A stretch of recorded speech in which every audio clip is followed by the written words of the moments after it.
It will come down to which player is able to scheme, strategize, and outmaneuver to claim the title of Sole Survivor.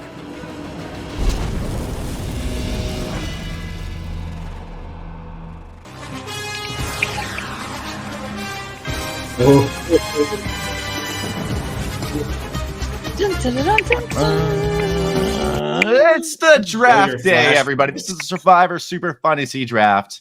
This is the third annual. We have a great crop of castaways from the new era here to play this game. First, we're going to introduce our new competitors before we end up presenting our two-time returning champion. You can see him up on the screen. First, we have Tim Spicer from Survivor 46. This man right here, you can see him there, but we're going to see him right here too. Yeah. This guy, the titan of the Sega tribe. This guy will bend your ear, no problem, and convince you to do anything. Also, this guy was a member of the infamous and arguably the most efficient alliance of all time, the +1 Alliance. Welcome to the Super Funtasy Draft. Tim, how you doing, buddy? Thank you, Kevin. I love your shots, and you're right. All those adjectives to name that +1 alliance definitely fit. Pleasure to be here. Thanks for the invite. You're very welcome. And I invited you in, just like Q invited you into the +1 alliance.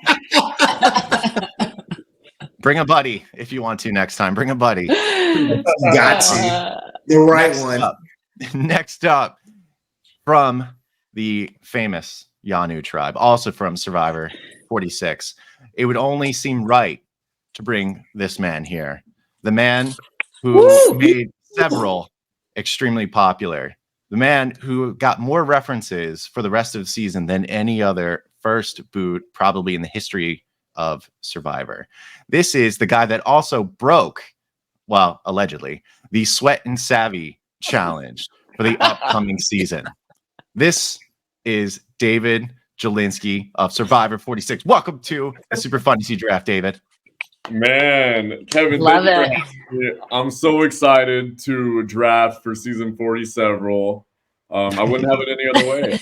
I didn't recognize the guy in the photos there, but yeah, you cut your hair. What happened? My twin brother. Yeah, hair holds memories, so I had to chop it all off. Just bad memories over there in Fiji for now. All the good memories happened when I was gone. I mean, not in Ponderosa, but my spirit. Yeah, my spirit on the Fijian Islands and Jeff Probst. So a lot of love. That's true. A lot of love. You got more shout outs than my God than I've ever seen for someone who's gone before the merge. Like, it was pretty impressive. Like, Tim was up on that little pyramid thing in the water. Jelinsky still got a shout out at the merge. It was impressive. Yeah. Tim did come to Ponderosa and tell me, "Yo, we almost named the merge tribe Jelinsky." Man, y'all should have. That would have made the whole season. Yeah. On several occasions. Yeah, that would have. You know, that's even a great debate itself among fans. Would Jelinsky have been a better name than America from Survivor Worlds? I still think it would have been a better name than America. 100%. 100%. Yeah, absolutely. Well, thank you very much for being here, Tim and Jelinsky. But I have to, of course, announce the returning champion, the two-time returning champion of the Survivor Funtasy League. This is Lindsay Carmine, my fellow Philadelphia Eagles fan, who has vanquished Owen the Night Stallion from Survivor 43, Jonathan Young, the Incredible Hulk from Survivor 42, and Michael Turner, the incredible finalist from Survivor 42. This is Lindsay, the competitive beast of the Coco tribe. And unfortunately, despite some of her amazing alliances, relationships, it just turned on a dime, and we did not get to see this woman tear people up come post-merge. But instead, you can guarantee she's going to tear up the Super Funtasy League. Thank you for joining us again, Lindsay Carmine. Oh, thanks for having me. Of course. I'm good. I'm going for a three-peat this season. We're going to see if I can make it happen. Yeah. That's what they call it. I mean, the only people that are going to be standing in your way are Tim and Jelinsky. So the question is, do you think you all are going to be able to do that? Absolutely. I got tough competition. I've actually done my research, Kevin. That's all I got to say about that. All right, prove it. I have not. I probably prepared for this just as much as I prepared to go into the jungle. So, Did you know how to make that? fire? Yeah. I don't, it happened. They didn't show that, but I did make fire at night. So I Did made you? fire Nice. too, and they didn't show it. I made it with They my didn't show mom. mine. Yeah. Jelinsky, that's too much. We can't show that. Absolutely. Like, no, we really want to stick to the several thing. Yeah. Exactly. Yeah. That's the direction we're gonna go. Sorry. Hollywood. Yeah, Hollywood. What can you do, right? And so the way this is going to go, everybody. So if you're not familiar with the standard kind of fantasy football draft, really everyone has a number in the order. So for the purpose of this, Jelinsky is going to be having the first pick. He's going to have the first pick of this litter of puppies right here. Then Tim's going to be second.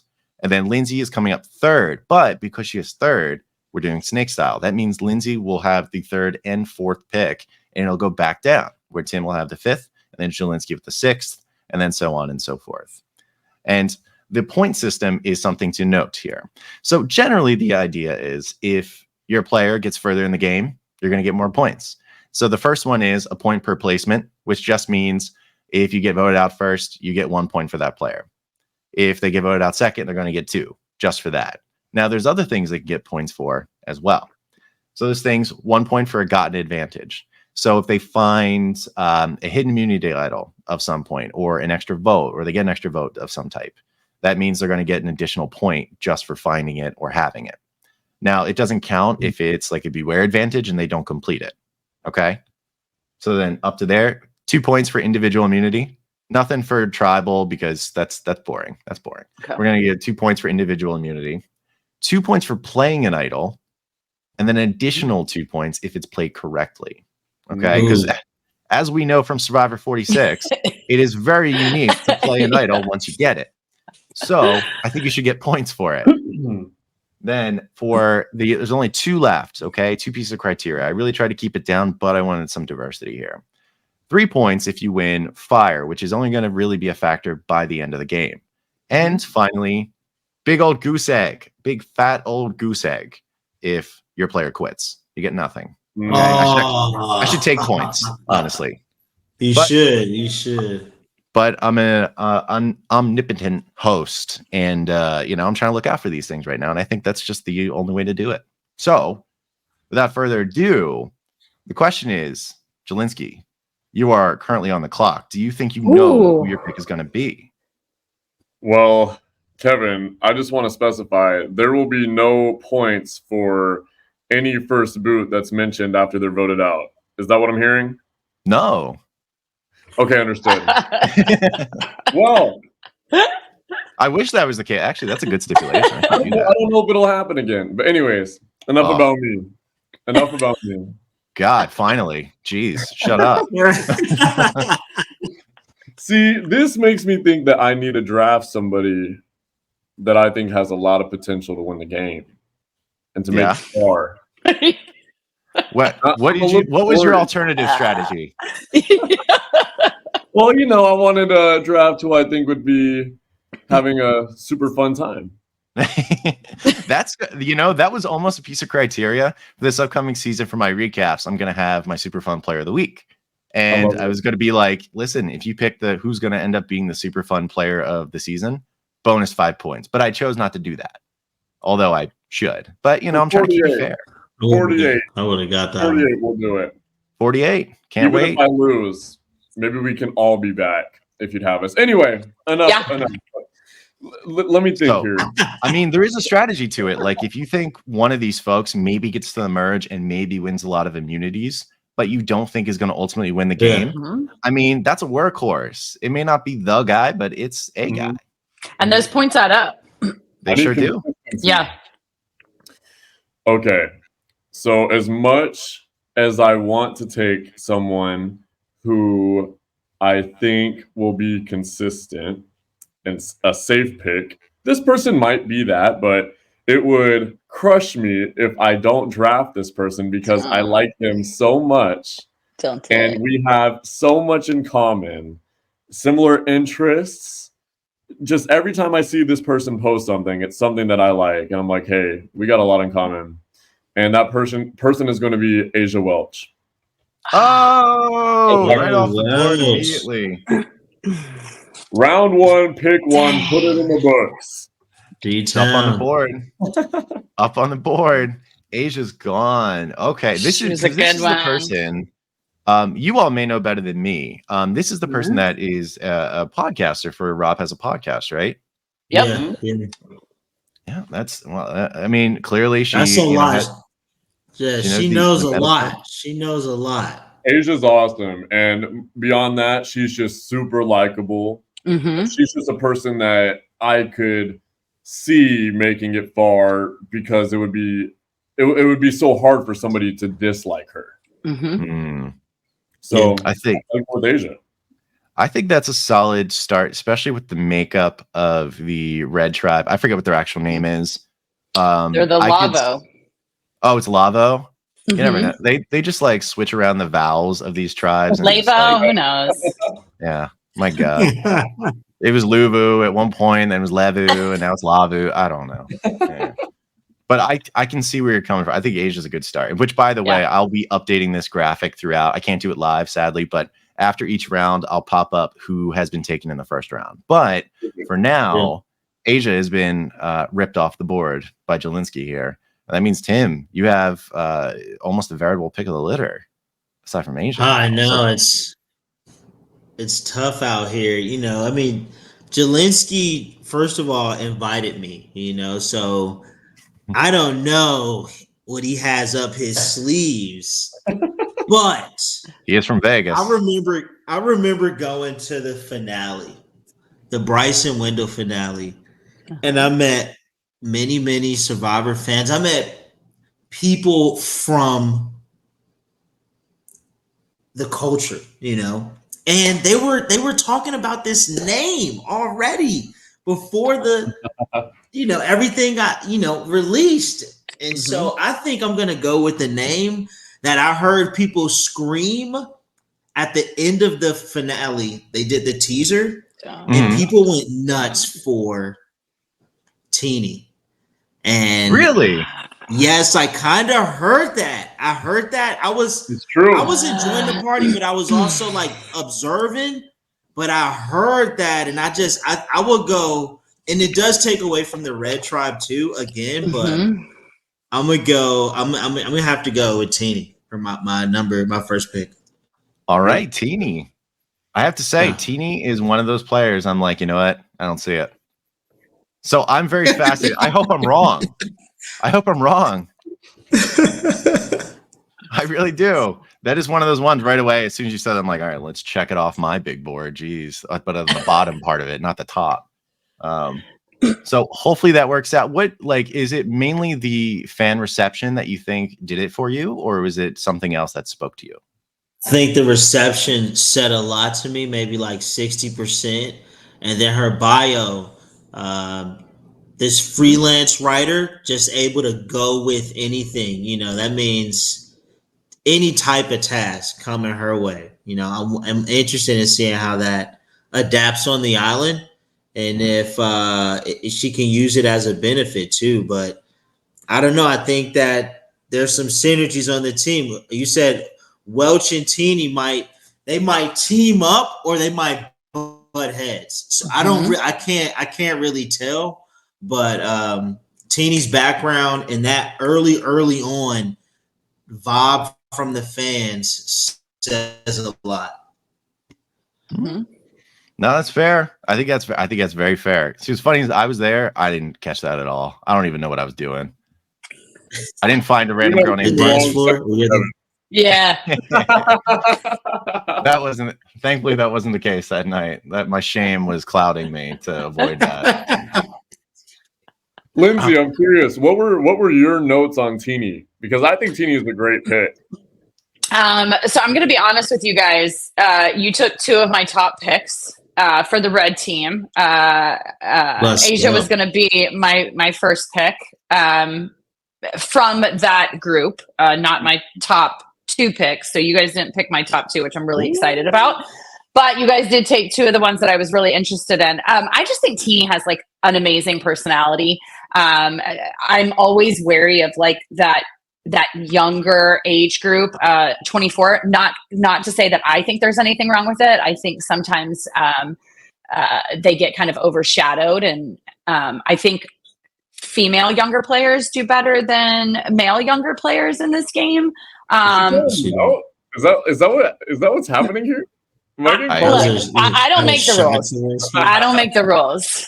These are just observations that happen to be true. I think she's coming for you, Jelinsky. Well, let's also like older women historically like make it to the end, and I couldn't make it to the end. So like, what do I know? But no, I think Teeny has a lot to offer. The only red flag I got was I went onto Kevin's page because I was trying to figure out what players were on what tribes, and that was really not really hard, but it was somewhat hard to find online. And I saw that you had maybe had a red flag about Teeny.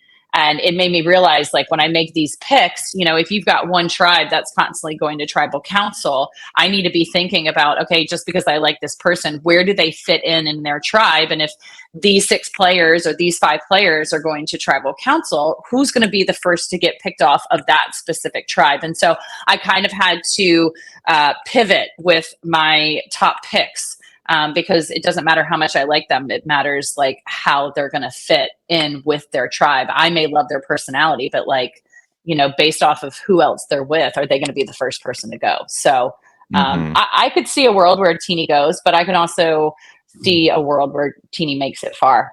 So I hope I'm wrong. I hope you all are pretty much right on the same page. I'm certainly no expert at prejudging. I mean, I don't know. I'm pretty ridiculous in that way, but who can know, right? Who can know? Exactly. You just got to see how they interact.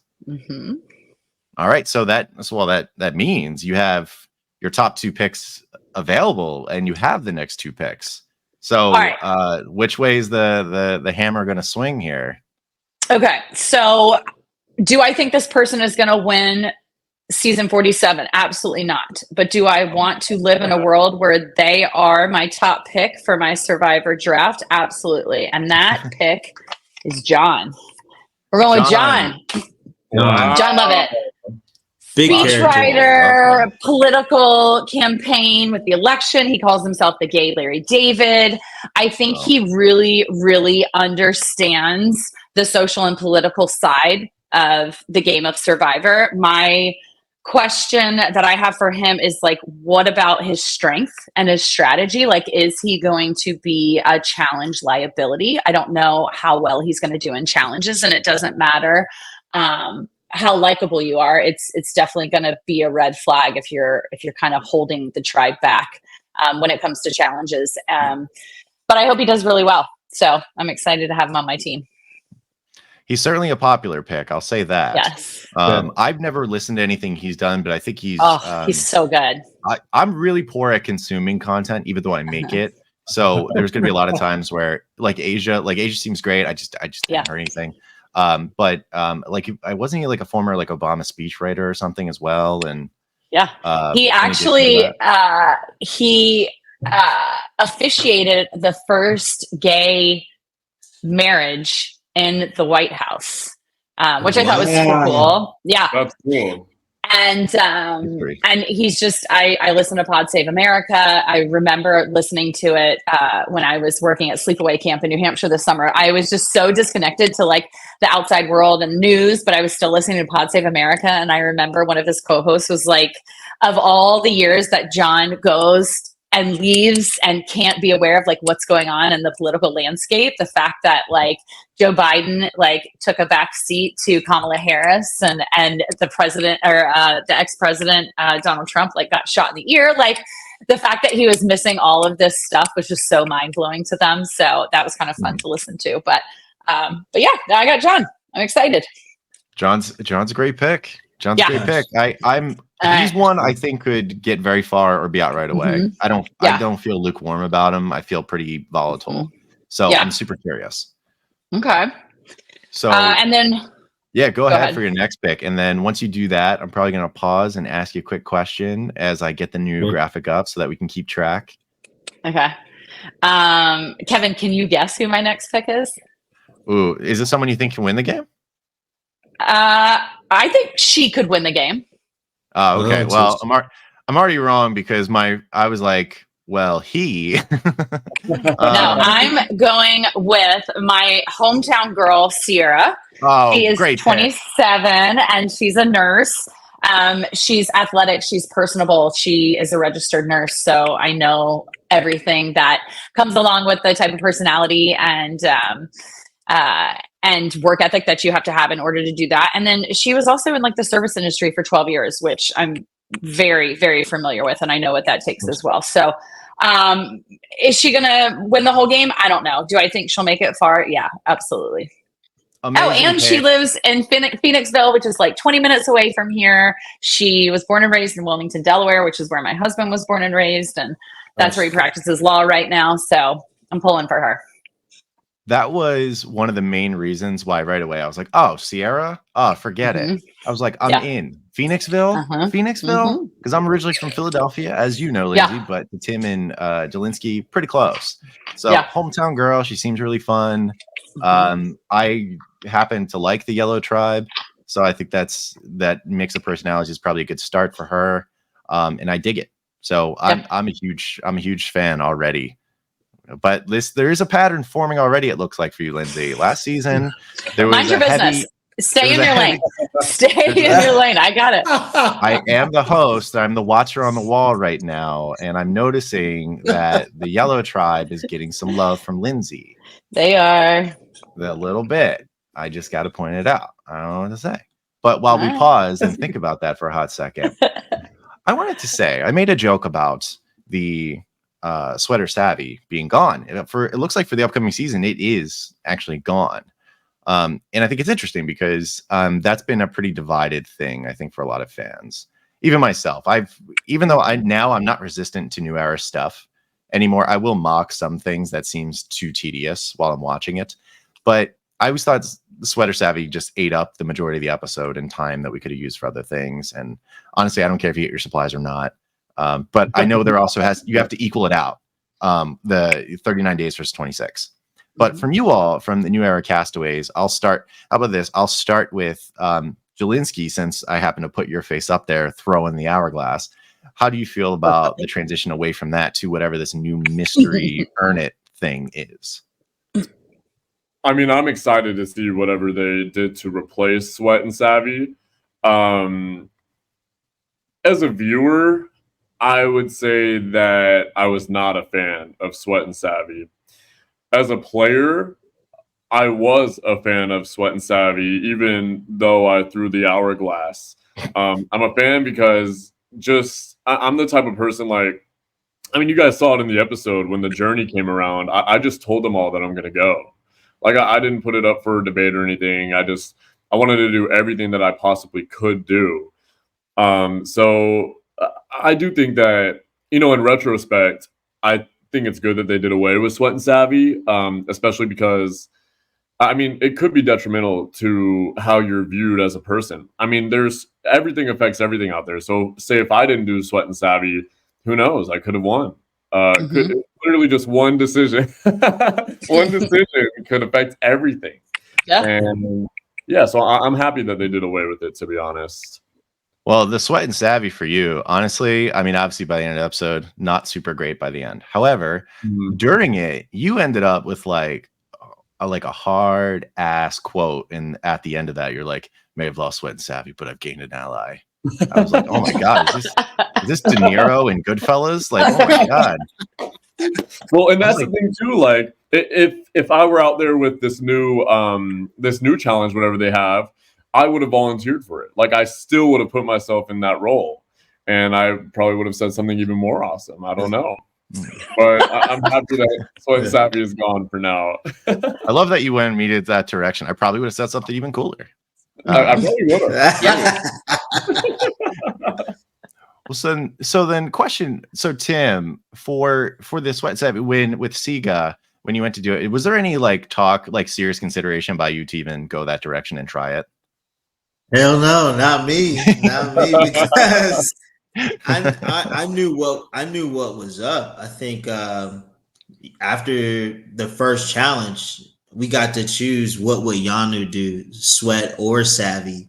And so by the time we got back to camp, I just knew that two people would be separated from majority. And for me, it was like, I'm not separating myself from the group. I don't really care what we have to do. We're all going to suffer anyway. So let's just suffer. And Ben and Charlie have really stepped up to do it. And I was like, good, let me see what the girls are going to be up to.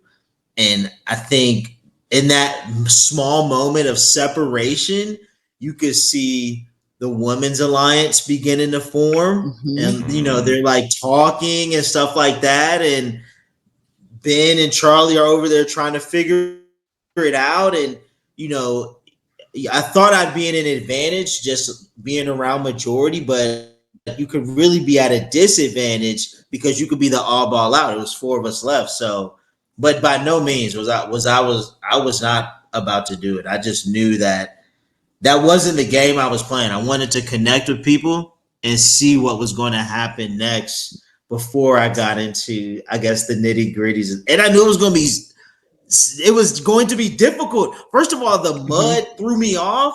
The mud was so heavy. I'm like, this sweat or savvy challenge. It's crazy heavy. It's crazy. So I'm like, I'm not even playing with production right now. Let me just stay near the people and figure this out. All right. I mean, pretty reasonable. I mean, I have to kick the same question to Lindsay because I think wasn't for Coco, wasn't it Ryan and James ended up doing it? Is that right? No. So it was actually Ryan and Gio. And Gio. Yeah, okay. Yeah. Ryan, just like across the board, is that type of player. Like he's always going to choose to do the physical stuff, and rightfully so. Like he was Silver the best medalist. Person to do it. And what I love about Ryan is he always knew like what his strengths were, and he was willing to put aside his like personal game in order to advance our tribe game, which I loved about him. So he like immediately volunteered. And then Gio volunteered because he had screwed up during our marooning challenge, and he had insisted that like he run in the sand at the beginning of the challenge, and he didn't do a great job doing it, and he wasn't able to like pick up the giant cube, and so like Ryan had to go get it. Anyway, all this to say, like he really wanted to make up for the fact that like he had kind of handicapped us in the marooning challenge. And so luckily, like there wasn't a lot of debate. Like Ryan and Gio immediately volunteered. But it's also not a coincidence that our tribes were then divided. And that's how for 9 days, it was the 4 of us versus Ryan and Gio. And I just think as a player, it's such a disadvantage to have to do that. Whereas like as a viewer, yes, it's fun, but you're already in the negative when you are isolated from your tribe. And, you know, you imagine what's going to be the first things you do when you step on the beach and like the game has started, and all of a sudden you see your bags hanging on your tribe flag, and you've got all these tools now. You've got a machete and a pot, and it's like, what do you do first? Do you start making fire? Do you start building your shelter? How much time do we have left? When's it going to start getting dark? And it becomes like very overwhelming. And those are like really great bonding hours. And if you're isolated from that, you're missing out on some really important like tribe time. And I think it handicaps you in the game. So so you were that's like, my long way of saying I don't like it. Well, well, that's fair enough. I mean, it looks like Probst is done with it now too. So I think it's okay. Now, like, who knows what the hell else it's going to be at this point. But like I said before, with New Era, there was obviously a lot of resistance to some of the stuff. I'm past that. I think even a lot of the major old heads of Survivor, even if they don't like 26 days, they do agree there has to be serious levels of innovation. Like the different idols, the Beware Advantage, the 6 tribes or 3 tribes of 6 people, you know, stuff like that. So I think that's great. And I'm glad Papa Probst is trying new things. Hopefully this one's whatever he's got cooking up is going to be even better. But I'm excited. From what I hear, it's going to be awesome. You think so? Oh, good. I mean, I just read like what's that one Instagram page that's like All Winter Survivor? Is that what it is? Yeah. They had a description of like whatever this task is going to be, and I was like, oh, that sounds awesome. Oh, that's fun. Not a detailed description, but just coming back as like a hero, which obviously I would have thrown myself in the ring. Like, I'm that guy. I want to be a hero or a loser, one of the two. Absolutely. I love that. It's like I would definitely be the hero, or possibly. Exactly. You're hilarious. But isn't that the most humbling moment when you're about to go in the jungle and the handlers are like, yeah, 90% of you are going to lose this game. And you're like, no, I'm not gonna lose. And everybody's like, they're like, no, a lot of you are gonna lose this game. And oh yeah, Probst started your season off with that whole monologue. It's like one of you thinks you can win this game and you're dead wrong, or like all of you, or that it was such a weird thing. That speech, I did not appreciate that. Yeah, that was a weird one. You're sitting there all bright-eyed, bushy-tailed like that. Banu with the gaze of ferocity on his eyes, knowing that he may be that guy. Banu thought he was gonna be that guy. I love Banu. Banu's so fun. He's so fun. He also needed to go at that time. So, I think he put it all out there. It just didn't work out. And that's how Survivor goes, It just doesn't work out sometimes and in those conditions. But what does work out is this fantasy draft. So going into the next pick, it's up to Tim. Tim, let's do it. At the 46 finale, did any other names get shouted out that you think you want to have join Team Spicy?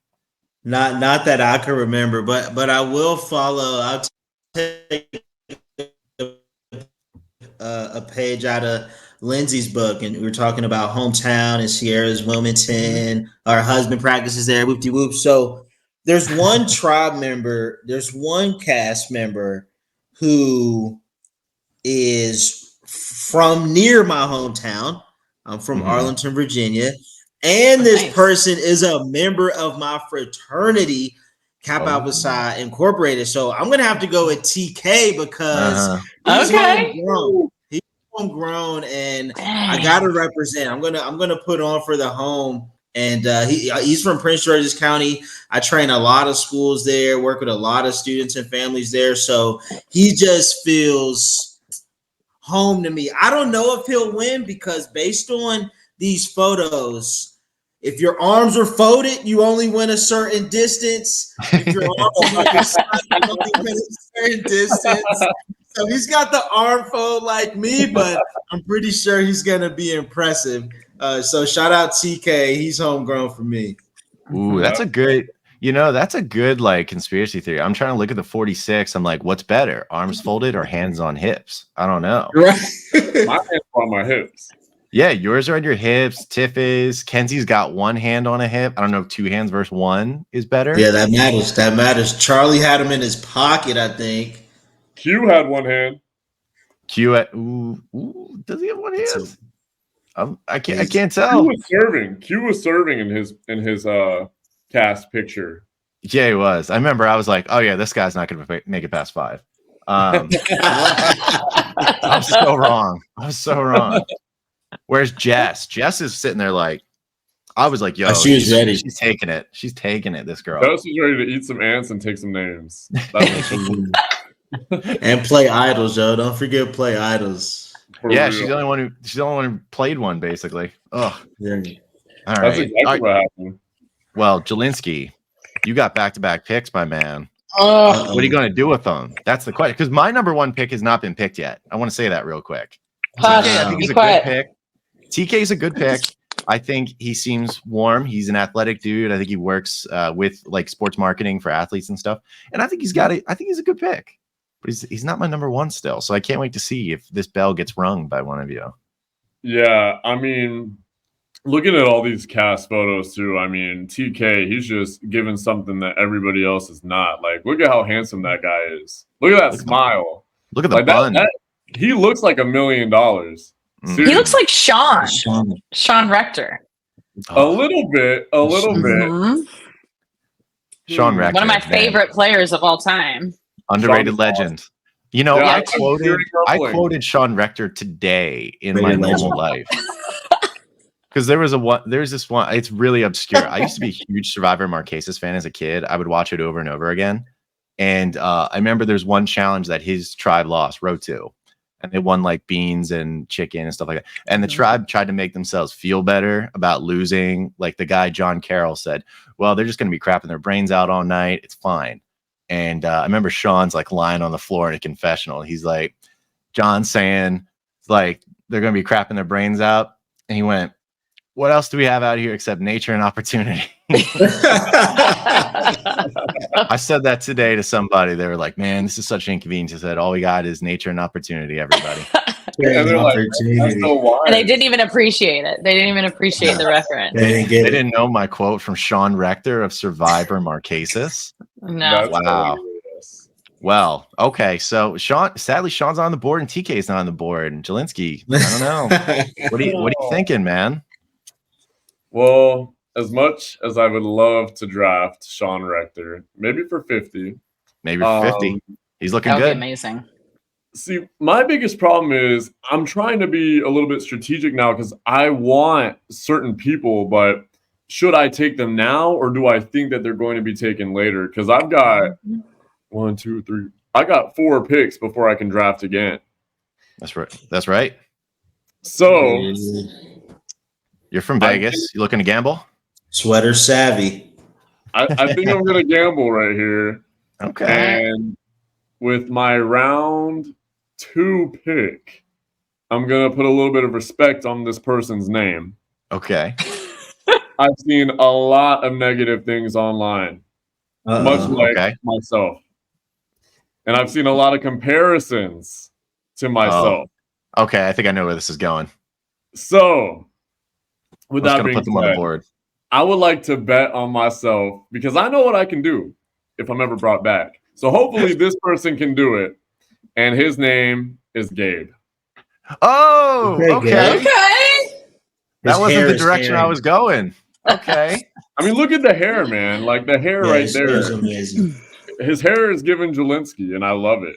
It is. It is. I mean, this is a guy who, from what I remember, the Entertainment Weekly bios, he's like, listen, I can charm anyone. I can talk my way out of anything, basically. And he's going to rely pretty heavily on that social game, it looks like. Mm-hmm. Yeah. I'm intrigued. I'm intrigued by this guy as well because, I mean, he obviously has a little bit more years on me. Not that that's a big difference, but I'm not naive to the fact that I think he is able to recognize it a little bit more of when he has to dial back, when he can put on a charm, when he can be an asshole, when he can be cocky in confessionals. And so I think this is a guy who's going to do his own thing out there, but not do his own thing in front of everybody else. Mm-hmm. He'll be able to put the facade on a little bit, which I'm excited to see. Other feedback. Is anyone disappointed by Jelinsky stealing Gabe here? I'm not.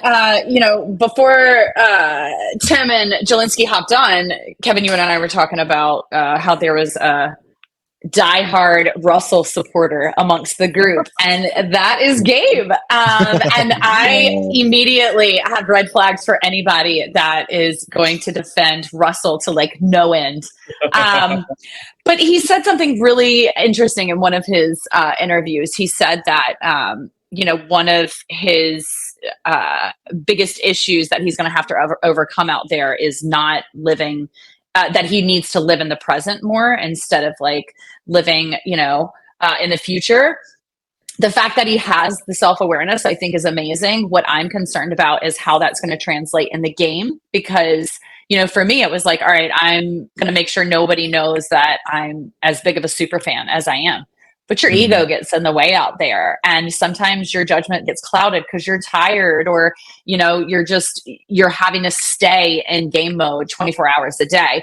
I'm curious to see if he's going to be so focused on, being a couple of steps ahead that he's going to be able to see what's going on around him as it's unfolding. I look back on my season and I'm like, how did I miss that? How did I miss Carla getting the advantage? Like, I was with her all the time, but sometimes you're so busy thinking about, what your next move is going to be that you're not seeing the things that are right there in front of you. And so I'm curious how he's going to handle that. Mm-hmm. I'm curious as well. I don't know. For some reason, I see him as like a dog chasing cars, but I'm not sure yet. We'll see. I mean, you're right. If someone idolizes Russell Hantz at this point, a player who there's only like one player that I can say for sure can never win the game, and it's him because he just doesn't understand it. And it's kind of fascinating. I mean, I'm an armchair GM. He's played like 4 times, but there's that once he said, the fan should have a part of the vote. I'm like, oh, you want to play a different game, just like Probst said. That's a different game. You're right, though, Kevin. You're right. I mean, you're right to think that because he's still sharing that on his podcasts, on his YouTube videos. Like he is just outwardly saying that he's not going to change. And that's so. There's a problem with the game, not with me. That is the epitome of arrogance for a player. I tell you, if there's a problem, well, there are problems with the game as far as fairness. I'll say that. Like random, I hate to say a lot of it in the new era, but like tribal swaps, it's all luck. I think Tom Westman, the winner of Palau a long time ago, had one of my favorite quotes. He said, "Survivor's 50% physical, 50% mental, and 50% luck." And I think he's right. But anyway, beside that. I want to ask a quick question before we move on. For Russell Hantz, this is kind of a thing that I think I have a unique take on from a lot of the new wave kind of Survivor fans. I'm kind of okay with jerks or what a lot of people would describe as like bad people to be cast in the game. Like if they're, for example, like I think Survivor, at least the internet discourse, is a lot of like very like left-wing based, a lot of very liberal politics and stuff, which is fine. I think it's great. I happen to identify with a lot of it myself. But if there was like a hard right person on the season, I think a lot of people would freak out and I wouldn't. So because I think it's the core of Survivor. I think it's you get a group of different people from all over and put them together and see what you can make of it. So I guess where do you all stand? Are you a little more traditional in that way, or do you think it's better to try to have as like very base kumbaya as you can with identical thought process? And I'm gonna ask Tim real quick. What do you think? No, you should totally mix it up. This is also, entertainment. And I think somebody asked me a good question the other day about my experience. They said, "Do you think Survivor is scripted?" And I said, "No, but they have been vetting people for like 10 months. So to an extent, it can be, but they know that contrasting views are going to like show up on the island. So you should definitely have a saint and a devil, good guys and bad guys. I think it calls for a more intense game, but I think that also just makes it that much more personable. The more different people are, somebody's going to walk away, in pain. It's going to hurt because that's just not who they are at the core, or they weren't expecting to run into something like that in the jungle. But I love the fact that you have to mix it up. We're talking about people that are scouting personalities for over a year to suffer. So I like the mix. Absolutely. Any other commentary on that from the rest of the folks? I remember going through. I went through the casting process two different time. No, because I did a bunch of different cycles, but it was like pre-COVID and post-COVID. And when my casting producer and I kind of linked back up after COVID, she had said, gone are the days that we're casting active villains. Our goal here is that when you're looking at a final 6, a final 5, a final 3, you want people that someone can root for. You want to be able to look at that group and be like, I'd be fine if any of those 3 won. Yeah. And I think we're steering too far in that direction. I think it's creating a lot of kumbaya, which is great for the players, but it makes for really bad TV. It's really boring. I think what they're looking for is like new age villains, and what that looks like. For example, my season, you've got the Jessies, you've got the Carlas. I honestly think Gio would have made an amazing villain, and not because he's just cold-hearted or rude or disrespectful, but he would have made great TV because he would have been as villain as you could get while also still being like likable and lovable. So I think they're still finding those people. I just don't think if they're not making it to the end or they're not getting a good edit, we're just not seeing the possibility of them being the villain. So I don't know. I honestly don't see a ton of villains in this group. Maybe John, maybe Sam, Genevieve. I don't know. We'll find out. I could tell you, I see one that I'm like, they're never making it for that reason. And once someone picks them, I'm gonna go. I know exactly who it is too. Yeah. Do you think so? I know. I actually have them pegged as a blank 2.0. So. Oh, okay. Oh, wow. I'm so excited to see if you get it. Okay, blank. Oh, it is third round. It is Jelinsky's pick. Now, there's a lot of really good people left at this point. I have to say, I had like 3 certains. One of them was taken, which was Asia. And my other 2 are still on the board. Sierra was number 4 for me, but the other 2 are still around. So, well, the question is, Jelinsky, are you going to end up grabbing 2 from my big board? Are you going to get one of the lame ducks at the bottom? Where are we at? What's your strategy? What's going down? I ain't afraid of no ghosts, Kevin. You ain't afraid of ghosts? What Peter Venkman over here. All right. What that means, I don't know. I just watched Ghostbusters recently, and I just felt like saying that. So Ghostbusters is amazing. Anyway, there's a person I want that I'm going to hold off on because I don't think this group is going to choose them. So I'm going to wait. But there is one person that I am going to choose right now that I just think is really cool. It's got a little bit of Vegas in them. And they just give off really great vibes. Cool dad vibes, to be honest. I know who you're going with. Better Call Saul.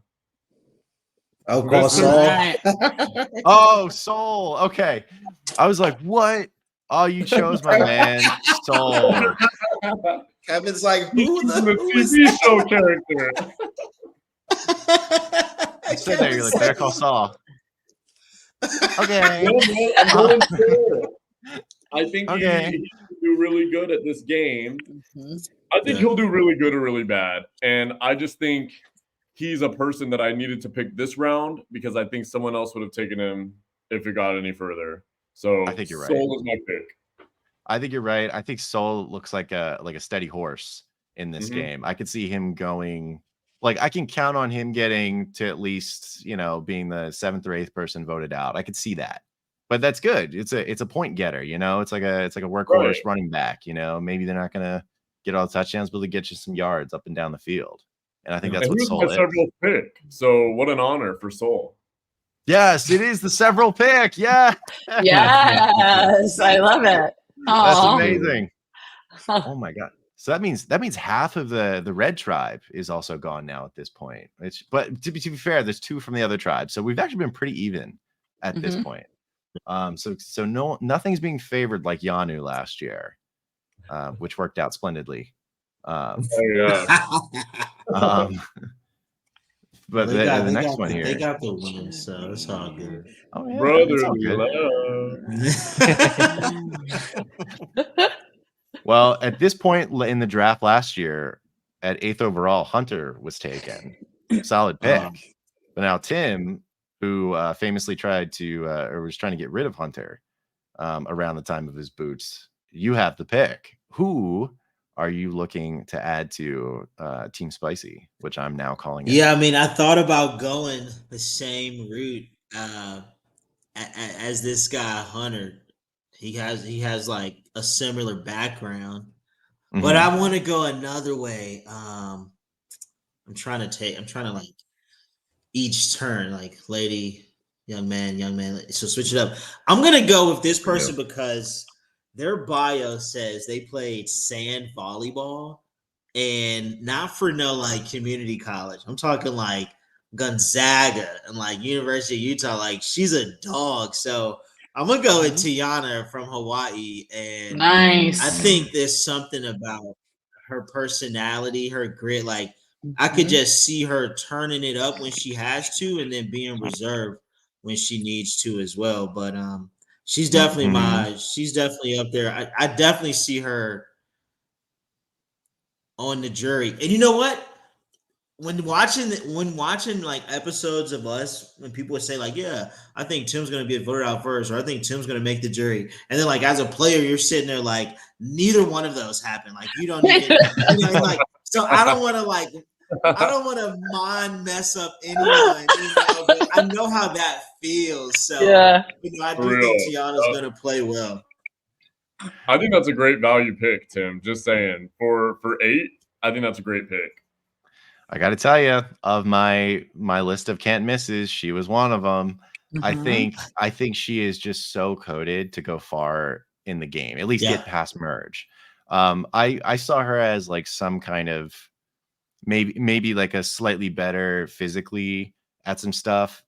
Jamie from Survivor 44, Jamie Ruiz. There's good energy there. I mean, I don't know if it's Jamie energy. Her energy is boundless, but I could see a little bit of that, a little bit of Miss Sunshine, Energizer Bunny. But like you said, the volleyball stuff, I think she probably is going to be physically maybe a little bit more active in the game in that way. So I think it's a great pick. It's one of my 2 that I was waiting for someone to grab. So awesome job there, Tim. Geesh. Woo! Now the question is, will Lindsay get my next one? Or is Lindsay going to do this thing that Jelinsky's doing where you're gambling that they're going to be left around? I got a system. Show your flashcards. Tiana was a good pick. She was actually my second top pick on the Blue Tribe. I have that. I think she's patient, she's kind, she's personable. She was a season 45 alternate, and I think the important thing to note there is like, I know what that feels like to make it all the way to the end and then get cut right before the game starts. When you are so deep into it and it gets ripped out from underneath you, you make promises to yourself for that following year of like all the things you would do differently, and you beg and you pray, like, just give me one more chance to get out there. And you appreciate being out there a second time so much more. And so I am hoping that she's going to channel that energy and those emotions and like really be able to play the best game that she can. And she was a division 1 college athlete. I mean, I think she's going to be the strongest female on the tribe. I think the Blue Tribe is going to be a disaster in terms of challenges and working together. That's just, I could be completely wrong, but I think Tiana is going to be the one that's carrying the tribe in terms of challenges and stuff. So we'll see. We'll see what happens. What did Boston Rob say back in the day? Once again, I'm on the buffoon tribe. Yeah. Could be it. All right. Well, I think isolated, they're great. I'm curious to see like how they're going to vibe. We'll see. Absolutely. Yeah. I think Yanu is one of my favorite individual personality tribes of the new era, but just together, obviously, just didn't work out. Yeah. I think if there is a tribe in this group, it will be the Blue Tribe. Yeah, I happen to agree. Now for Lindsay, so you do have the 2 back-to-back picks. So who is your one now that you love Tiana, but you can't take Tiana? Tim took Tiana. I am going with corporate lawyer Genevieve. I think she's going to be amazing at problem solving, and I think she's a people person. She actually reminds me of Adam Klein's wife. Me too. Who I just think is like so amazing.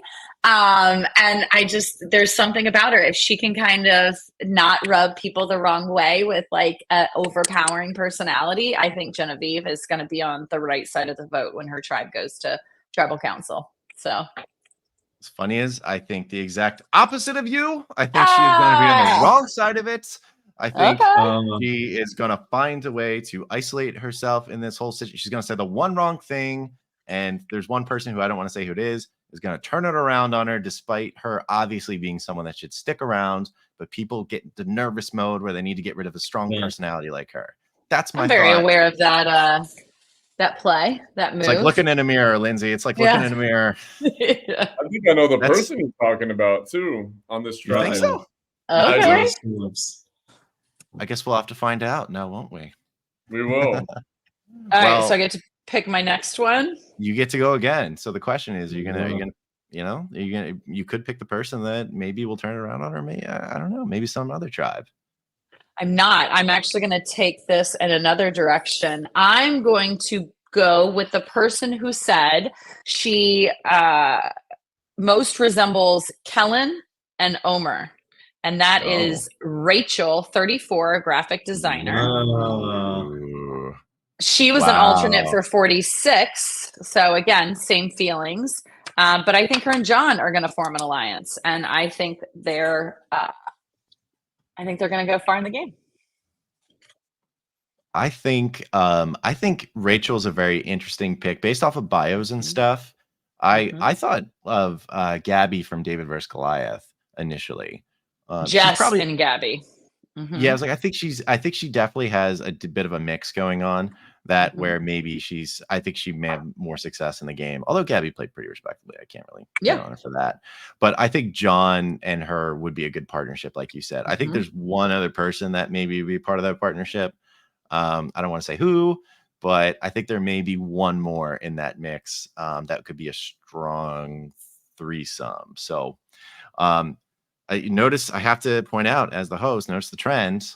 The yellow tribe is the banana boats are being consumed by Lindsay Carmine over here. It's calculated. I can't help that all my favorites are on the same tribe. It's true. I mean, it's true. I mean, it doesn't necessarily indicate tribal success because last year you chose 3 Anu in a row. So who knows? But you did, your darts were pretty good. You chose Q and Kenzie, who got to the final 6, both of them. Yeah. Pretty good. Now, okay, so updated scoreboard and players remaining here. We got a lot to choose from. There's one person I'm actually stunned that did not get picked. There's 2 that I'm stunned didn't get picked. One of them I think is a turkey. The other one I think is great. So I'm super curious. I have to power right through, and I have to ask you, Tim, who you feeling? First, I do want to acknowledge that I like Lindsay's move of Rachel. It's a lot to be said when you're an alternate and you get to come back and play. Like, if every survivor could play pre-game, you would play totally different. What you're without, for those couple of days. So I like that Rachel move. So I'm gonna stick with that same tribe. I'm gonna go Anika. I think her smile is like, it's nice, but I also think like she's got some like killer in her. I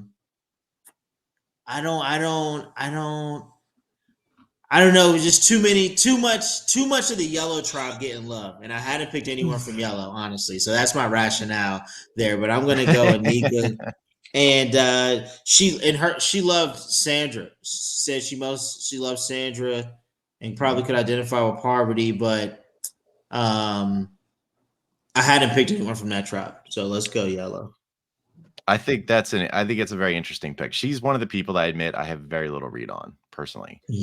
So I'm very intrigued to see how it shakes out for her. I think it's a good wild card pick for me. Wild card. Well, I'm obsessed with her. Obsessed. Yeah. What made you obsessed?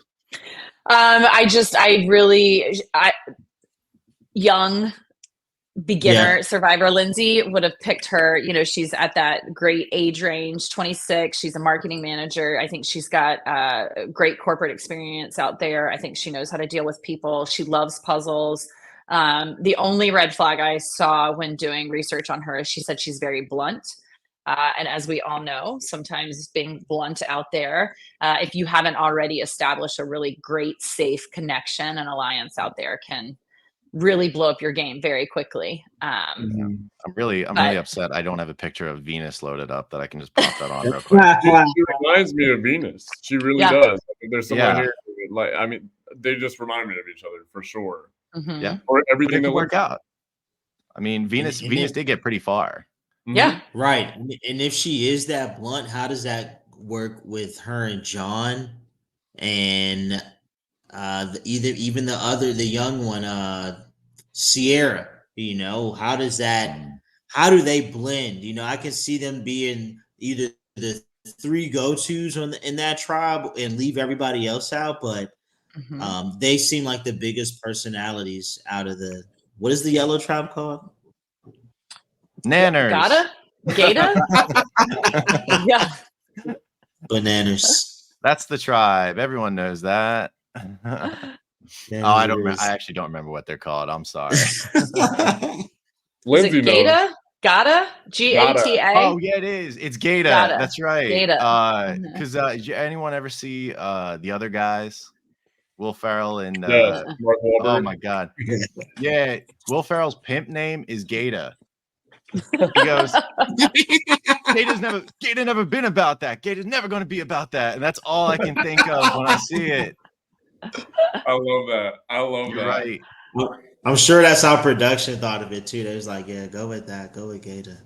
I thought it was so weird that they named our tribe Yanu and Banu was on our tribe. I thought the same thing. They knew. I was like, wait, what's our tribe name again? Because I kept forgetting, and then I was like, okay, Yanu, Banu, Yanu. I can remember that. Yanu. Yeah, for real. And I think every season production has like a little giggle to themselves about one thing they do, and like just set up like, let's just throw it out there, see what happens. That's what I think happened with like Lulu for 45. They were like, let's just throw these people together and see what happens. like there's no way it's gonna work, but I don't know, it'll be good TV.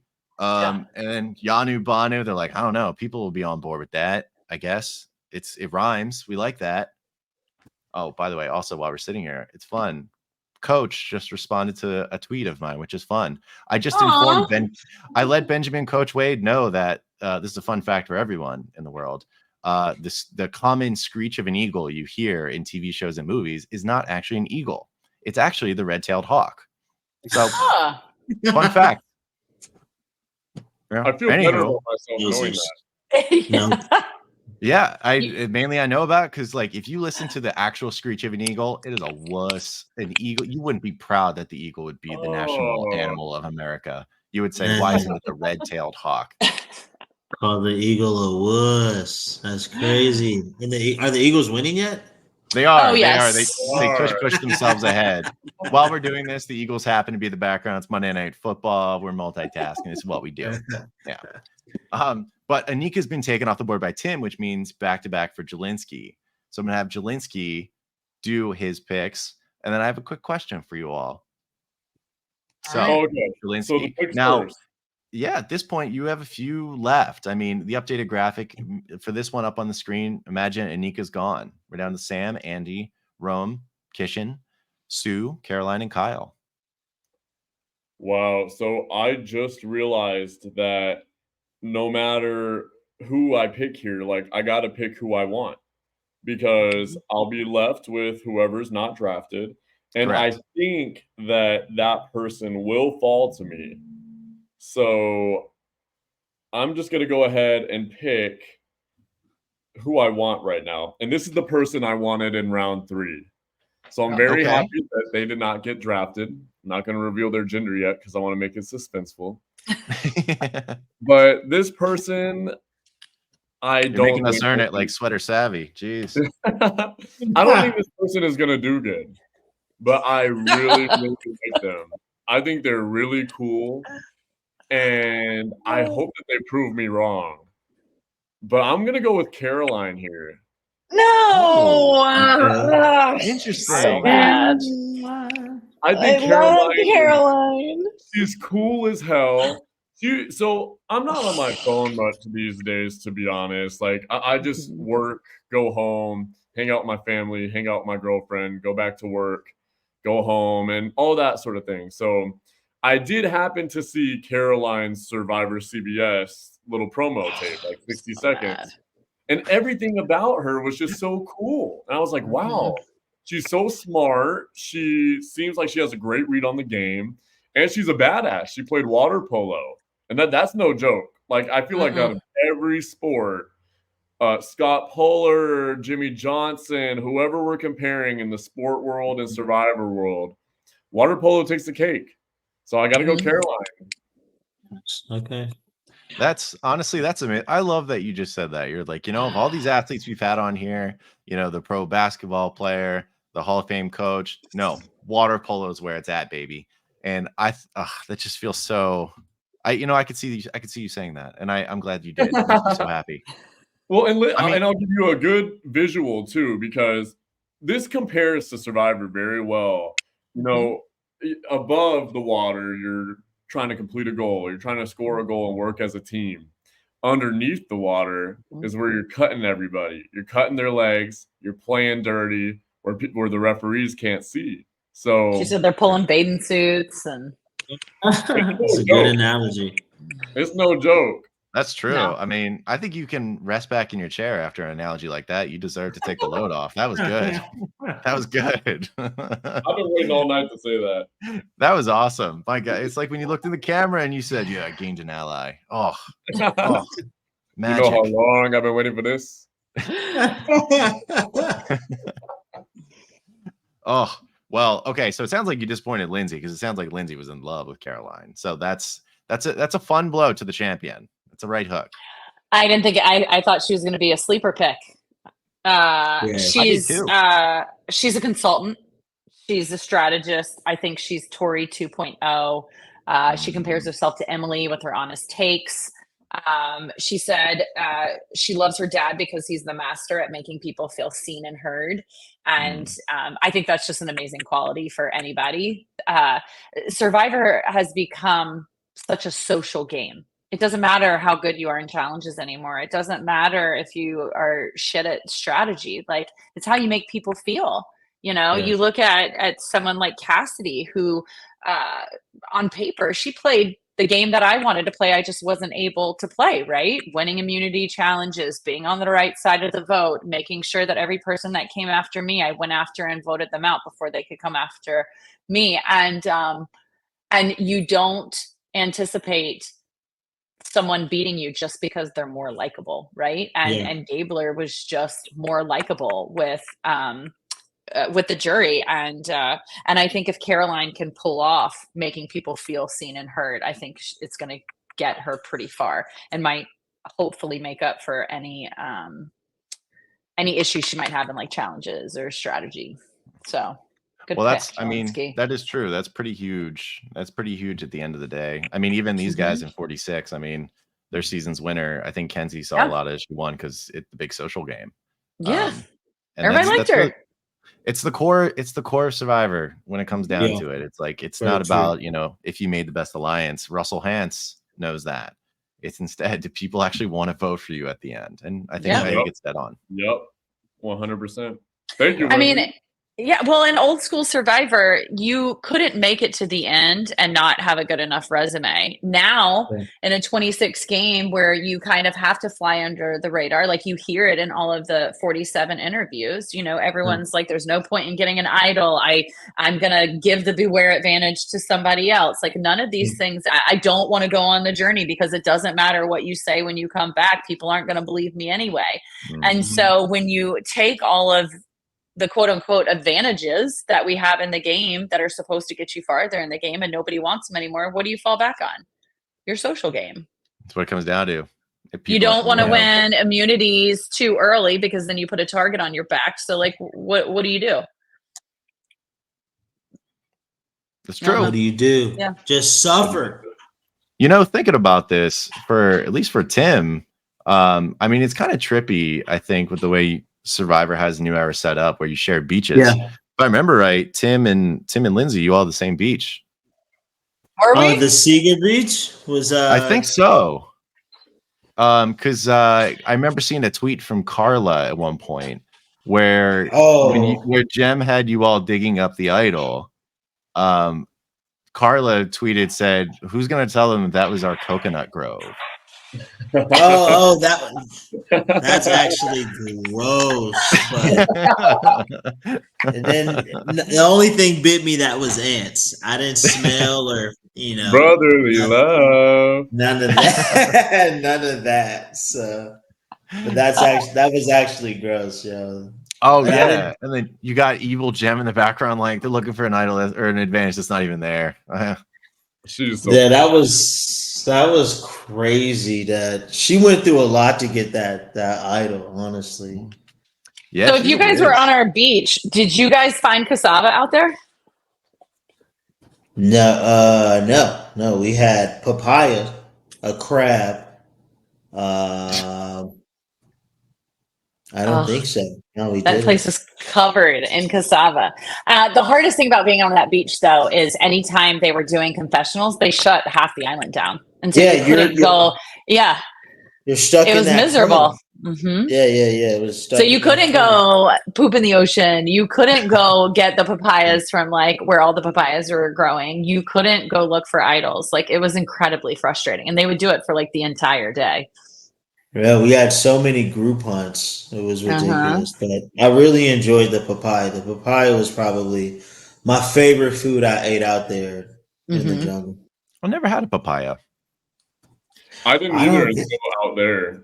Yeah, I don't think so. What did Sean Rector say? There's nothing but nature and opportunity, Jelinsky. Nature and opportunity. That'll be my first time. That's how you gotta look at life. That was also my first time seeing an hourglass in person. Really? Really? Well, you made the most of it, man. Yeah, you tossed it. You tore that thing. You're the second most famous hourglass in Survivor history, probably. Like people just forget Roxroy smashed it. They only think about Erica smashing it, and then I think of Jelinsky throwing it. That's how it goes. Yeah. And me and Roxroy are from the same city, by the way. You are? Fire. Vegas native. He was funny to watch. He was fun to watch.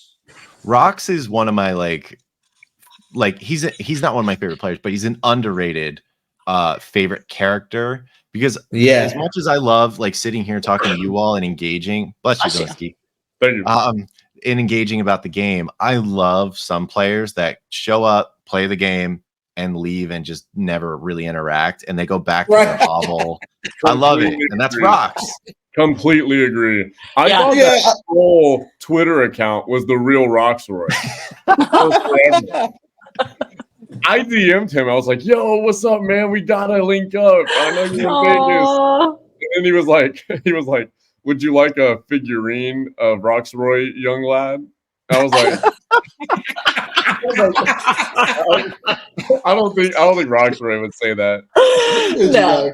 I don't think so. That was a trap. That was a trap for real. sure. Oh man. He's like the perfect person to make a fake Twitter of too. Like you 100%. never know. He would never know. No. Like it's great.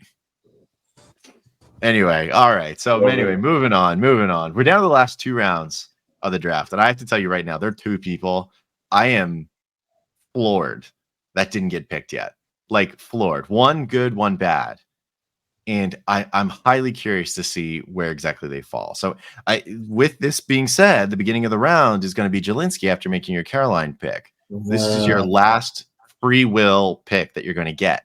After that, you're at the mercy of Tim and Lindsay. So I think you should make this one count. That is true. And, I would be silly if I didn't do it here. I think we're all kind of in the same boat, maybe, or I could just be assuming. But the person that I'm going to pick is Sam. Oh, okay. You've got it. Is that not where everyone was leaning? Nope. Wow. Okay, well, then I'll give you my reason. Please do. I'm impressed with Sam thus far. I think he is just very laid back. I mean, he's obviously physically more prominent than a lot of other players on the cast. I like his background. I know he's in sports media. And I think he has a really good concept of making people feel good about themselves, which we just spoke about. And I think he knows where the line is. I think he knows how to make people feel good about themselves, and then also not. I think he'll struggle with actually his threat level. I think it'll be obvious that he's good at that. Mm-hmm. But I also think that he'll be able to dial it back a little bit. Sam, I am. Sammy Sampson. Is Kevin's screen frozen like that? Are you guys seeing the same thing? That's At first, I thought he was so annoyed with your pick, but now I realize he's screen's frozen. Off. He's not. He's That's like, hilarious.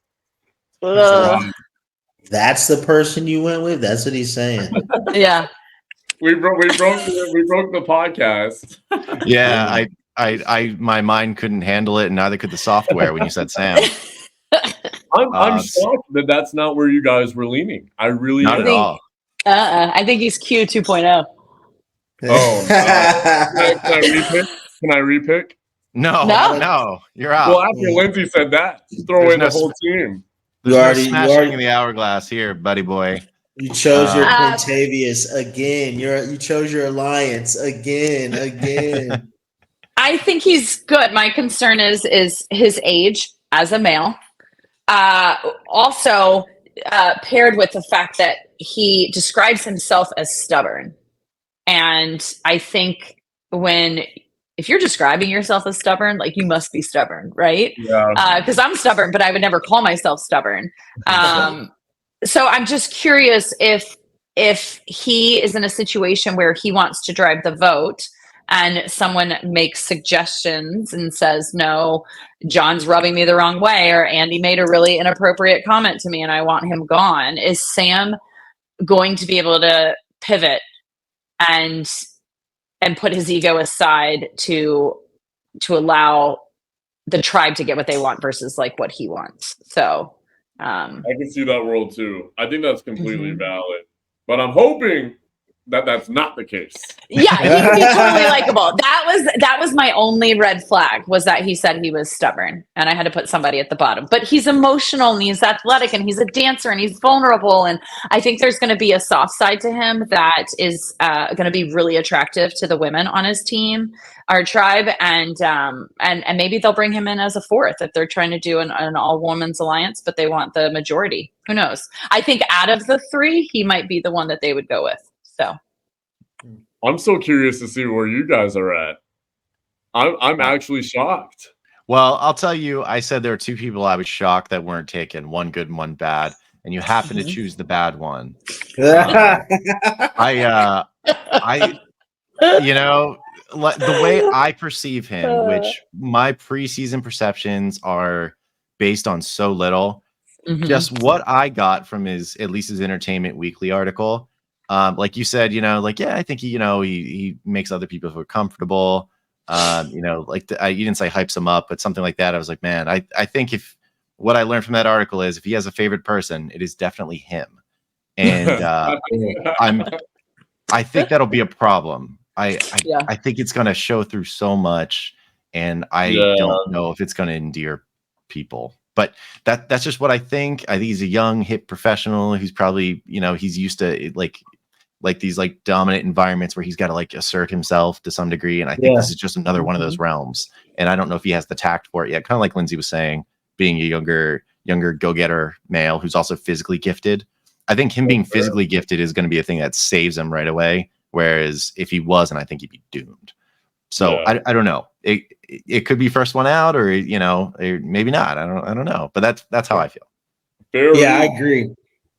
His bio says a lot too, and the whole my professors told me I would have to do this, work my way up. Like, he might be trying to prove something. So I agree with Lindsay that there might be a soft side that the ladies on the tribe might be able to identify or use as an advantage, or there might be something that he uncovers out there and it breaks him, because sometimes the game will break you. You think you're this person, and you come out there and you're like, no, that's not even, I've never really had to go through this. So you don't know how it can react or affect him. But no, I was not leaning towards Sam. It's all good though. Good luck, Sam. Absolutely. I think he's a great boom or bust pick. I think he's closer to bust, but he could boom. I'm curious, if I did not draft him, would you two have drafted him at all, or would he have been the last pick? He's my second to last pick. Okay. My thing is, I've been in the middle, so I've only got to choose one every time. So I don't really know. It depends. You got to play the field you're on. Yeah. Yep. Okay. That's true. Well, I mean, so let's say he had not taken Sam. Would Sam have been your next pick, Tim? Absolutely not. So. All right. Who do you think will be then? You got a couple options left now at this point. It's there's one or two that there's actually I'm shocked. There's like another additional one that didn't get picked earlier. I'm shocked, but we'll see. I like this guy's. I was gonna go with him last time. Yeah, already guys, right? I like this guy's construction background, but I really like that he said life dealt him a hand of disaster, a recipe of disaster, and he made it a brownie. So he can turn water into wine. He's almost comparing himself to God. But I'm going to go with Kyle. I think the construction ad means a lot. Anybody who's built something before, 9 times out of 10 can build the whole challenge set. Hunter did it, so I see him going a bit of a ways. And we've all said that Blue could be a disaster, but I see him coming out of the disaster. Mm-hmm. Ooh, I don't know. I think he could be the one captaining it. I'm not sure at this point. For some reason I get like Zane from Philippines. Like he could do one of those wacky things. I mean, I don't know, but I think he will be well liked at the core of it. Yeah. And that's you don't think he's a little like Ian Rosenberger? Yeah. I wish. I think Ian Rosenberger is one of my random favorites of all time. If he's anything like Ian, sky's the limit. I think Kyle is an amazing pick, Tim. I'm really jealous. Yeah. I think Kyle is pure and kind. He said he wanted to play a game like JT and Jesse, which both amazing players. My only concern was I felt like he is kind of a homebody and he's very family oriented, which is great. I am too, but I was just worried that maybe he was a little sheltered. However, the more I read his bio, he travels all the time. Yeah. And he said that's he's like, that's where I build up my social skills. He's like, I can hang out on $4 million yachts or I can hang out in a hostel with someone. Or I can't remember like what he said, but good pick. I'm annoyed. I think that radiates through his like cast picture too, like his purity. Like you look at this guy and you're like, he's not gonna hurt a fly. No. Or maybe you will, I don't know. Not at all. He's got a certain young boyish charm of he does. Another person. This guy. Reminds me of that guy. I mean, there's I think there's some similarities that can carry over. I mean, look at Kyle. Look at him. Dude, honestly. It's like practically looking in a mirror. Yeah. Look at him. You can't see like a older Ian in him. Real quick, can we talk about how we have 1 minute and 12 seconds left in the game and we're up 21-15? Oh, I didn't see. I turned it off because I panicked when the Wi-Fi started to fall apart, and I was like, "Oh God, Eagles game isn't worth this. Let's X out." Oh, it is. All right, sorry. Focus. Go ahead. No, that's huge. That's game time. All right, my picks. We're racing the clock. Yeah, you have 2 back-to-back. I'm stunned with who's left. I'll tell you right now, all 4 of these people I would have tried to take. What? All 4 of them. All 4 of them. I mean, yeah, me too. Everyone in this cast, I feel like, is so likable. I really like a lot of them. They're good at that. There's 2. Right. I'll tell you right now, one of the people in this 4 probably would have been my number 1 pick. Wow. Probably. What? Yes. Is it Andy? Is it Andy? I'm not saying what it is until it happens, Tim. I think it's Andy, personally. I don't know. Lindsay, who you thinking? Which one of my 4 best ones probably are you picking here? So I immediately wrote this person off because they hate vegetables and love Fortnite. But I'm going to have to go with Rome, our esports commentator. About time. I can't believe Rome made it this far. Was that your number one? No. I thought he would be very last. Really? Rome? Nah, he's... So let me ask you guys this. If it were between Sam and Rome, who would you guys have chosen? Rome. Wow. I can see Rome. I can see Rome meshing within his tribe better than I can see Sam meshing within his tribe. And that's really what that was a big mistake. Let's big mistake. Coming back to haunt me. I wish I went with Rome. Good pick. You may be right though, dude. You may be right. I think actually I'm not gonna say that, but wow. I'll be mad at myself for that one. This is why she's the champ. I think he's going to be a great player. My problem is I don't see a path to the end based off of who I think is going to align with who. That's my issue. I'm scared that he might be a great player, but if other people don't bring him in, where is he going to land? What do you mean? Kind of like sort of like a Caleb. Like everyone knew he had the skills, but he just couldn't make headway with the reasonable alliance. Yeah. Okay. Fair. I think honestly that's more along the lines of the assessment I have too. But kind of like Caleb, people just can't get away from that personality. And I kind of thought Rome would get picked earlier because of that. So that's why I'm surprised, but I don't think anyone's wrong for it. Yeah. They're showing a lot of him too. They're showing a lot of Rome. They sure are. All right. Never works that way though. No, it doesn't. I remember I thought Brandon Donlin was going to go pretty far, and then obviously that didn't happen because he did that like my grandfather robbed a bank story in the preview. Yeah. And I was like, oh my god, this is magnetic, and they're selling us. And then obviously like episode 2 he was out or whatever it was. Yeah. And I was really bummed. Like that preseason, I was sure this guy was in the long haul based on previews, and I was wrong. He's hilarious. But, he's one of the funniest humans on this planet. Yeah, I think so. He's definitely hilarious. I think after his episode aired or something, he made like a social media like video. He was like, "Oh yeah, it's like the challenge. Yeah, I'm gonna go into the hall brawl versus CT. Yeah." He's like, "Nah, maybe I don't know, maybe not." Yeah, but he's hilarious. All right, so we're down to 3 people: Kishan, Andy, and Sue. One from each of the tribes, which feels almost poetic at this point. And this is your last pick. Who's gonna round out the undisputed champion right now? What your team is? So I messed up. I should have grabbed a player from the blue tribe sooner. So I'm mad I didn't get Kyle. I'm mad I didn't get TK. I'm mad I didn't get Tiana. I'm gonna have to go with Andy on this one.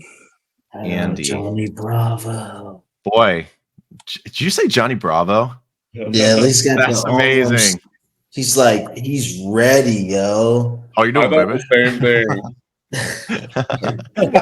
I love that. That clip of when he's on the boat, you know, where everyone's like back is kind of turned, and he's doing that same sort of thing. So I got to tell you right now, this was probably going to be my first pick. Andy, Tim, you're right. I love everything about Andy. I read his bio, instantly loved it. I also have a bias immediately towards guys with long hair, so he was right in that camp instantly for me. I can see how he would mesh with the rest of the tribe. I'm stunned. I'm floored that he somehow made it to the last round. You know what? I think he's got a lot to offer. What is he? An AI researcher. He's from Brooklyn. He's strong. He says he's going to play like a snake. Again, I don't see a path to the end. We'll see. Well, you are the double champ, so I would like to argue with you, but right now I'm going to have to let Andy prove it before I can say too much. Absolutely. And now there's two, I think, other good options left, different personalities. So Tim, what are you looking for? Are you looking for going the Sue route or the Kishin route? I mean, this has to do everything with your point system. Who's going to find an idol, play an idol, win an idol? Like, who's going to give me some points? You are correct. So this last pick, I don't. Well, it could also be a home run hit if you think your team's going to get enough points already, and you're like, let me take a home run swing. Yeah, let's end with the way we started. We're going to go back to red, and we're going to go Keyshawn. I have and this is definitely. And am I saying that right? I don't know. I think it's Kishin, but it could be Keyshawn. I thought it was Keyshawn. Like Keyshawn Johnson. Oh, okay. Right. Well, I'll learn. I was calling Aisha for ages, and then I finally learned about it. It happens, I gotta hear them say it, but I don't want to butcher it. But my man's here, the ER doctor, Dr. K. Special K. The ER doctors is crazy. That's intense. So I don't know. He doesn't have. It's not an ER situation out here, but he can notice a lot going on, but so hopefully he can notice where an idol might be, who might have took the idol, when to play the idol. So hopefully he can give me some points as my pick 17. Do you think for Jelinsky and Lindsay, do you think that he's going to be in the mix as a go-between for that red tribe, or do you think he's going to be in the outskirts? Historically, doctors don't do well in this game. Yeah. They don't. I think he's going to be calm under pressure, but I'm concerned he's going to be a Banu 2.0. I think that he is going to be able to pivot. He talks about, if I have to hear the word triage one more time in his interviews, and I get it because you guys know what it's like to go through the casting process. You have these go-to words that you say because you're doing the same interviews and you're asked the same questions over and over again. So I think nothing's going to be able to surprise him out there, right? You are calm under chaos, and I think he's going to be okay with that. My question is he going to be able to keep up with the pace of the game, or is the game going to leave him behind and he's going to be left looking around being like, what just happened? So I don't know. Well said, Lindsay. Thanks. I could be totally full of shit too. You never know. No, I'm kind of in the same boat with you guys. Looking at that red tribe, I see a group that I think will mesh well, and I see certain individuals that I think will mesh well. For example, I think with Keyshawn, and I don't know if that's how to pronounce his name, but Special K. We're going with Special K now. I think he'll get along with Soul because they're both in the medical world. But I mean, that's just profession. Tim and I aren't in the same career space. I mean, I'm not in the same career space with anybody, Nobody else is in gaming besides maybe Rome. But different kind of gaming. But you don't know what I mean. So, but you're all in the business of friendship, and that's what matters. Exactly. And I do think Keyshawn will struggle with. I think the two people on this tribe that will struggle with hanging around is Genevieve and Keyshawn. Those are my two. And I love Genevieve, for the record. I just think it's exactly what Lindsay said earlier. I think it was Lindsay about having a strong personality. Or was it Lindsay or Kevin that said this? It was one of you two. Or did you guys both say this? Because I agree. We both said it. Lindsay saw it as more of a positive. I saw it more as a negative. I think it's the negative. I do. And I think that Genevieve is this is the spectrum right here. I think she could go really far, or she could be really early out. Just like myself. If I wasn't out first, I would have won the game. We made that clear. Yeah. That's written in the books. Yes. And I hope I'm not cursing Genevieve, but even looking at her pose, we had the same pose. But I don't know. I'm just. It's a science. Yeah. You know who I think Genevieve reminds me of? She's a likable Sydney. And I don't talk junk about a lot of players, but like Sydney really, really, really, really, really rubs me the wrong way with her, like, look how fantastic I am all the time. And I get that it's like a shtick and that's like, that's her angle, but I don't know. I see a lot of comparisons. From 41? 41, yeah. From the dominant Luvu tribe. Mm-hmm. Yeah. But have you ever seen her Instagram page? No. Oh, see that? What, she got like an OnlyFans or something? What's wrong with it? Wait. Yeah, we lost, by the way. We lost. No! Oh, because London had the touchdown. Oh, we were winning with like 28 seconds to go. What happened? Oh, we blew it, Lindsay. We blew it. They got the touchdown. Oh my goodness. Their last drive was like 20 seconds long, and Darnell Mooney had like a 60-yard reception. I was like, God. Kirk Cousins. He slung it. That's what you asked for, Kevin. This is what I feel like doing right now. Just throwing this shit right here. I mean, no, that's who we need at QB. That's who we need at QB. Jelinsky, Jelinsky, like, what's going through your mind when you picked it up, bro? And you're like you were just like, I don't care. I just. That was exactly it, bro. Nothing was going through my mind. I was like, you know what? It'd be fun to, because literally in the seasons prior, I was like, yo, this is always broken. So let me just throw this, John, and see what happens. Did anybody, like, what was production doing? How many, first of all, I need to know, was there a producer there or was it just camera crew? And was anybody encouraging you to do it or discouraging you to do it? Or were they just like, this is TV gold? It was just a sole decision, like SOL. It was just not shit out of luck, but like soul on my team. Yeah. There he is. Quick on the draw. It wasn't for TV. It wasn't production. It was just like, I want to throw this right now. No, I mean more like as you're picking it up and like swinging it. Was production like, wait, no, like don't. Okay. Not at all. Right. And in fact, like, they could have been, but I was in such my own world that I didn't notice. Although when I was at Ponderosa, one of the production members came to me and they were like, "Oh yeah, you were the guy who broke the hourglass." I was like, "Well, my name is Jelinsky, but yeah, that was me." And then she was like, "Yeah, I had to clean that up." I was like, and it didn't even connect in my head that someone had to clean that up. It didn't. I actually think now that we're talking about it, I want to say, like, you and I had this conversation last time we hung out, and I was like, oh my God, I didn't even think about that. Like, how annoying that would be. I didn't. Well, and I went back to that same spot not even an hour later looking for the idol, and all the glass was gone. So it couldn't have been that bad. Yeah. No. I mean, for what it's worth, they have to clean up everything after you. Yeah, so that's fine. You're all good. Sand on sand. That's right. Exactly. It's just more sand. You're just sending it back to its home. It's not good. I mean, they just like literally like comb the beach and like use one of those scoopers. Have you guys ever used a metal detector on the beach? Yeah, you have to use like one of those like things that filters all the sand out. Make sure no glass is in there. Yeah, they made an Amazon order. We need one of these.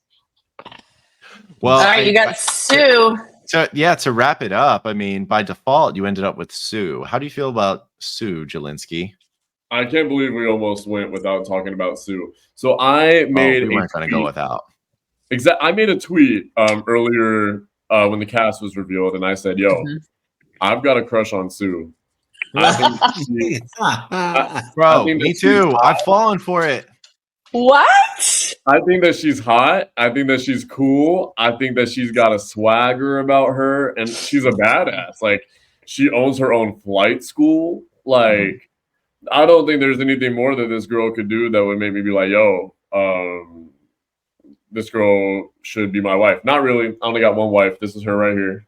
Here's you, Robinson. But platonically, Sue is awesome. Yeah. If I were a little bit, or you know what, if I were into that type of thing.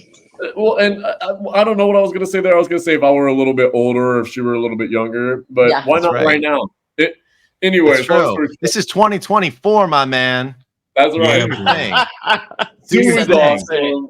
I'm happy about it, and no complaints at all. I'm very happy she ended up on my team. Absolutely. I mean, I think Sue is one of the bigger boomer bust picks. I mean, right away she's vulnerable by being the oldest woman on the season. I think historically that's not great, but there's been a lot of success for that the last couple of years. I think. I mean, Maria was the oldest woman on 46, right?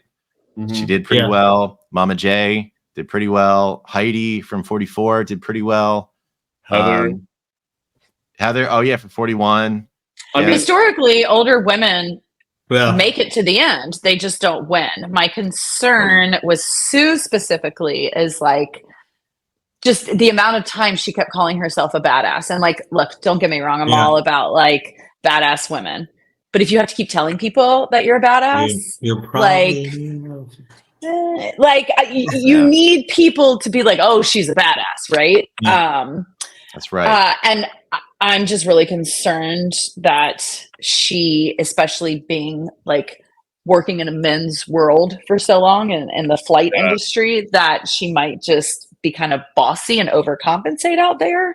Again, I think maybe if she was on the Andy, Sierra, Rachel, I can't remember what their names are, what the tribe is. Gata. I think she'd do really well. I think my concern is that she seems to be on the misfit tribe, and I think the misfit tribe is going to look for reasons to vote someone out. That's fair. The good news is she's super strong.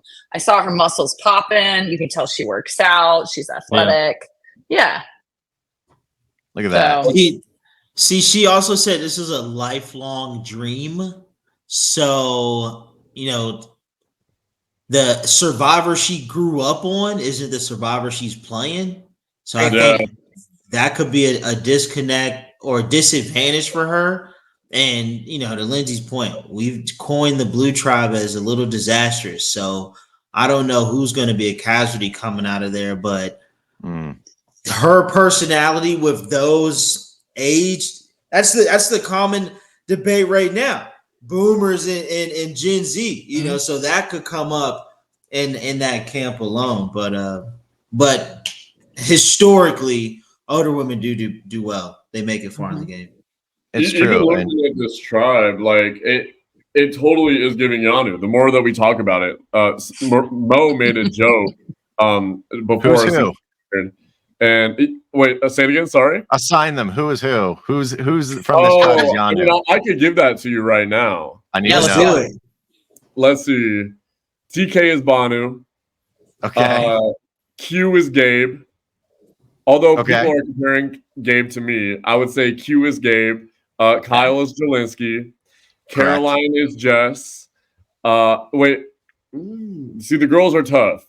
Tiana is definitely Kenzie. Okay. And Sue and Caroline is kind of a toss-up for me. It's hard. I don't know who is Tiff and who is Jess. Ooh, I'd say Caroline's Jess. Tiff is Sue. Caroline and Jess both spoke of the hurdles they had to jump over in order to be in a neurotypical world in terms of their ADHD. And so I just saw a couple of similarities and that. But I honestly think that's going to be Caroline's superpower. Like, I'm so jealous I don't have her. I think she's going to be an amazing player out there. I hope so, because there's, you know, previously like seeing like, well, Jess had struggles and someone else I thought there was a comparison to was Emily.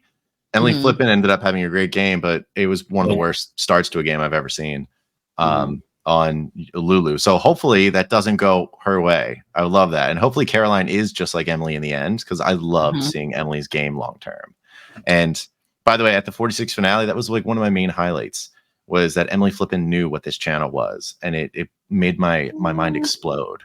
Emily's like one of my favorite people to hang out with in real life. Like, she's just hilarious, and the energy she brings. If history's any indicator, then maybe Caroline will be the same thing in the future, which is pretty exciting. I could see everybody on the Blue Tribe hating each other.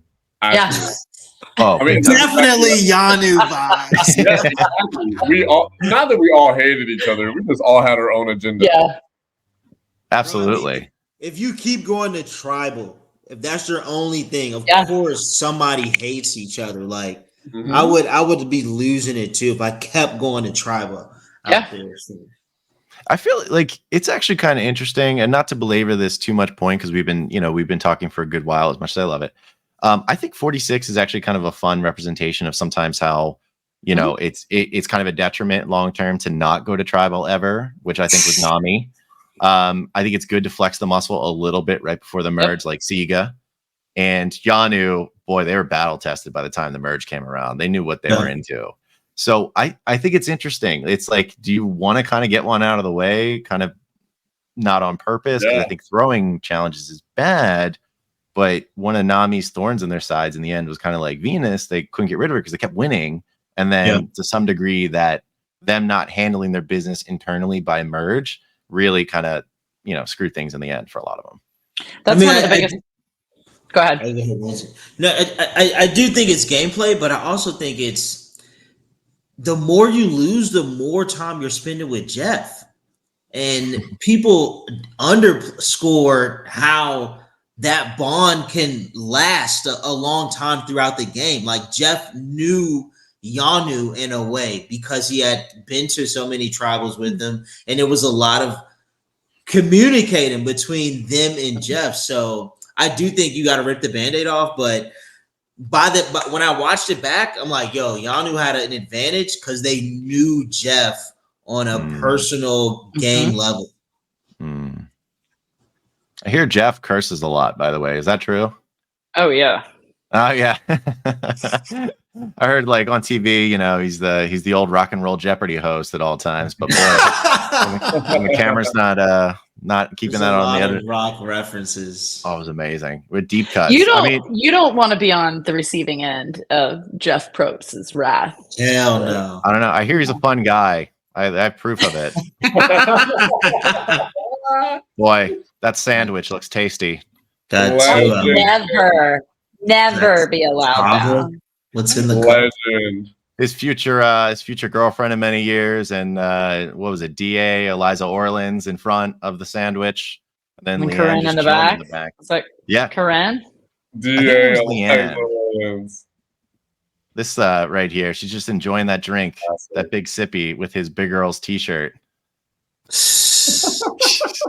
But that would never happen these days. Jeff's a different guy. It's a new era. Anyway, just I have a million more questions I could ask, but we've been so wonderful. You all have been attentive. You've drafted really awesome teams. You have drafted differently than I would have, which makes it really fun for me because now I have nothing at stake for the most part. You all are the ones getting points, so I get to sit and observe and update throughout the rest of the season. For you all, for everyone out there watching, if on my socials, I'm going to do recaps on the actual recap episodes, but I'm going to be posting the points and letting everyone know, Tim, Jelinsky, and Lindsay, what the point totals are week to week to see how well they actually know these castaways just based on the preseason. And it's going to be a fun ride throughout the duration. So all I can do is take some time and say thank you to everyone for being here. It's been an incredibly awesome time. As usual, Jelinsky I've met once, Lindsay I've met a few times, Tim I've never met. Tim, you're awesome. All of you have been wonderful. And any closing comments from you all? Yeah, I'm going to make a suggestion as reigning champion of this fantasy draft. What if we had a little fun maybe mid-season and do a little shit talking? Like, it doesn't have to be 2 hours. Let's just, maybe powwow either right before or right after the merge and kind of see what everybody's thinking, see how we're feeling about our picks. We can, talk about some of our players that have been voted out. It doesn't have to be long, but it could be fun. Absolutely. Okay. Halftime. Cool. Absolutely. Cool. I think that's a great suggestion. And I'm glad you mentioned that because one of my greatest flaws as a host is that I just enjoy the conversation so much. I'm into yapping, so I'll just kind of let it go. But I promise in the future, if it's over an hour, it's no good. I'll cut it off on all of you. No, we'll just have some fun. We'll chit chat. We'll talk about our thoughts in the game, and it'll be fun. Absolutely. Do it on an NFL game night too. That was a nice little thing to watch too. It was. I'm always down with that. It distracted me from being miserable. The fact that my team just tanked it at the end, ridiculous. So annoyed. But that's it. But that's it. Thank you all, everyone. I greatly appreciate it again for all the guests here. And otherwise, keep checking out for the channel for any stuff. All right, Tim and Jelinsky, thank you. Take care. Good luck.